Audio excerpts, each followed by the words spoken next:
Hi, y'all. My name is Austin Silver. I'm a stand-up comic based out of Austin, Texas. I wanted to do a video about how I do joke construction. So this is a video from the first time I've ever tried a joke, the first time I tried a specific joke, to the revised version and kind of like the notes that I gave myself. And so if this helps you in any way, like at least you can look at somebody else's thought process as far as like tagging up a joke or editing a joke, that kind of thing. So let's watch the video together, and then I will come back with notes on it, and then we'll watch the second version that's like 6 months later. You guys see the new Gal Gadot has a new Netflix movie out. I started watching it. She plays a spy, undercover spy. Gal Gadot. Do you think the guys in the terrorist organization were like, hey, the most beautiful woman I've ever seen is following us? I saw her earlier at the nightclub when we were doing the exchange, the information exchange, and I noticed her fucking immediately.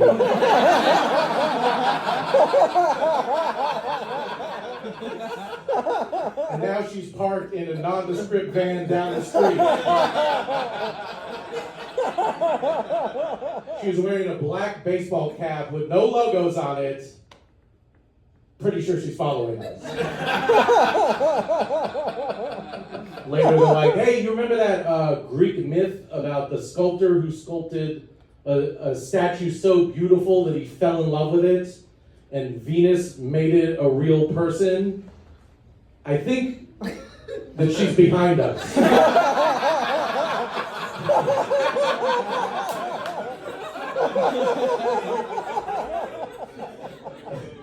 I started watching the movie, and it's the opening scene, and they're about to like go infiltrate like a ski resort where everybody's having a cocktail party, and she's wearing makeup. You can't wear makeup. She's too beautiful. It's crazy. You need an ugly. All right. No beautiful people for field work. That's all I'm saying. The first thing I want to say about that clip is that I got pretty lucky because the joke was kind of fully formed when I brought it to the stage. That doesn't happen often. The second thing I want to say is don't underestimate the benefit of a supportive open mic. They're not all going to be supportive. They don't all have to be supportive. But sometimes it's great to have a crowd that's into it.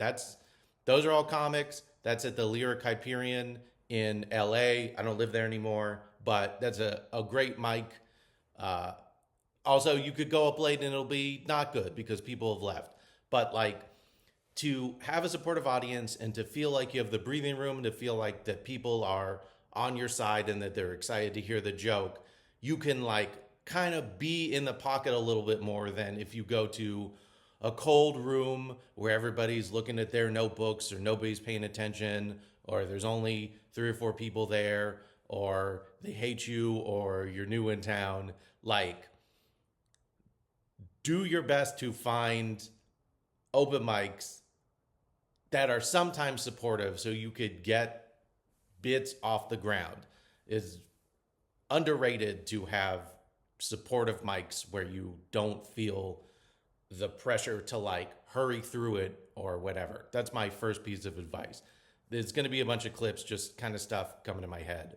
I was inspired to write this joke because I remember watching the movie. It came out on Netflix in like, I guess 2022 or 2023. But I remember watching the movie thinking about how like, why is this supermodel, why is she playing a spy? Like that doesn't make any sense to me at all. And that's kind of what started the thought process for the joke. So that's kind of where it came from. And I was just the first thing I did was I was like constructing it on just like action movie beats that I've seen and that I feel like people are familiar with. So that's kind of where everything came from, is like her specifically being undercover. And also in the movie, she is part of a spy ring that is so secret that even the CIA and MI5 doesn't know about it. And it just didn't make sense to me that someone who is a literal supermodel could not be recognized at all ever. Like, she has an unforgettable face. I remember watching her in Wonder Woman, and it's like, she's gorgeous. She looks like a doll. So that's where the idea came from. So anyway, so like running through this, the first thing is like they, you know, like I noticed her immediately.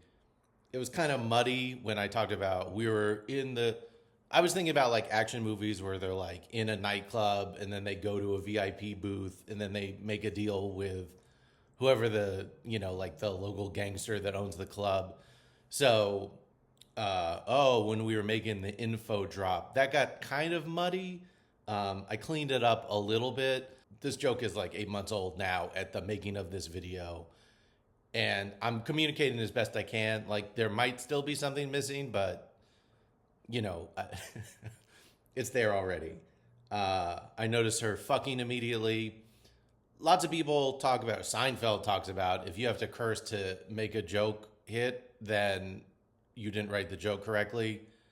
Yeah, you know, okay.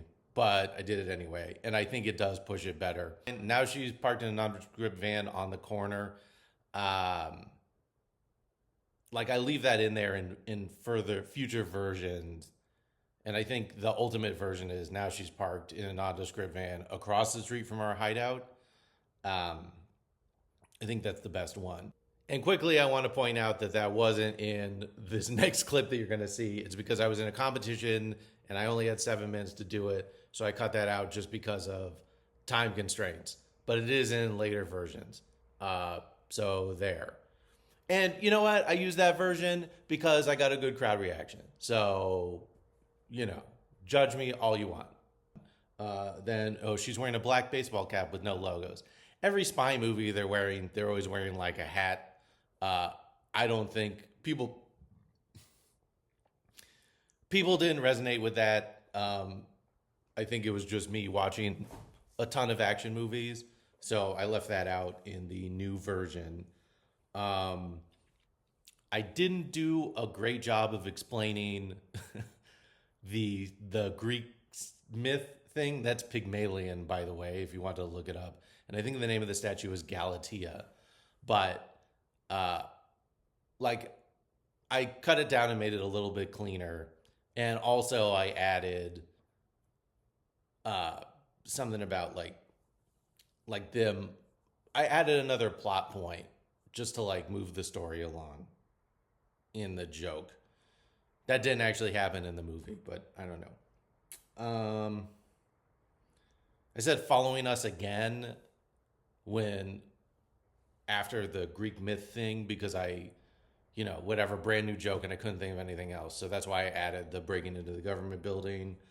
And then I also cut out the ski resort part of her wearing makeup. The point I was trying to get across is that like she's already gorgeous and then she's wearing a full face of makeup also to make her more gorgeous.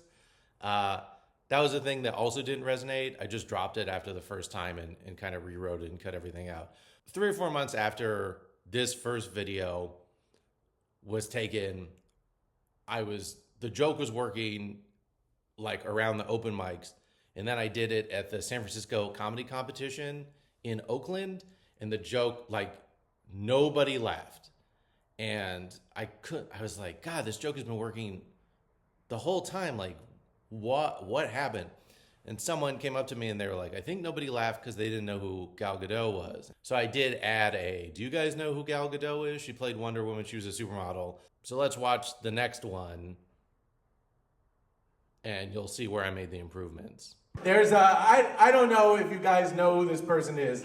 There's a new movie on Netflix starring Gal Gadot. Yeah. She was a supermodel who turned it into an actress. She played Wonder Woman, okay? And it's called Heart of Stone, and the movie is about a spy, a secret agent, and is played by Gal Gadot, someone who needs to be incognito. Gal Gadot. In the movie, the terrorists were like, hey, I I think the most beautiful woman in the world is following us. We were in the club earlier, making the drop, and I noticed her fucking immediately.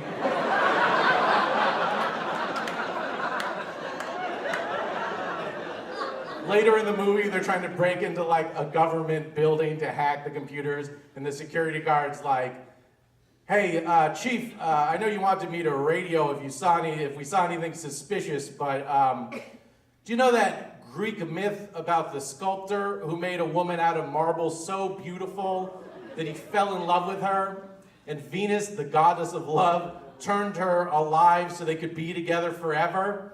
Well, she's here."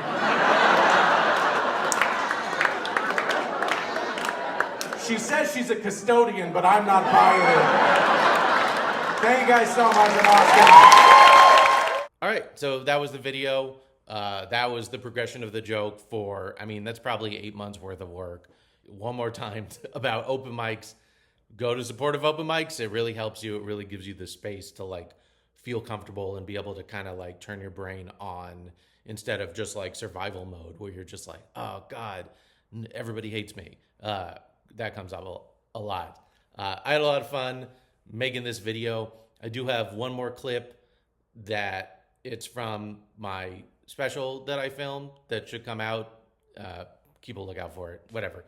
One more clip where I added one more tag where I'm just making fun of, I'm not going to make you watch the whole joke again, but it's just like one more 30-second tag at the end where I'm just making fun of Hollywood casting choices.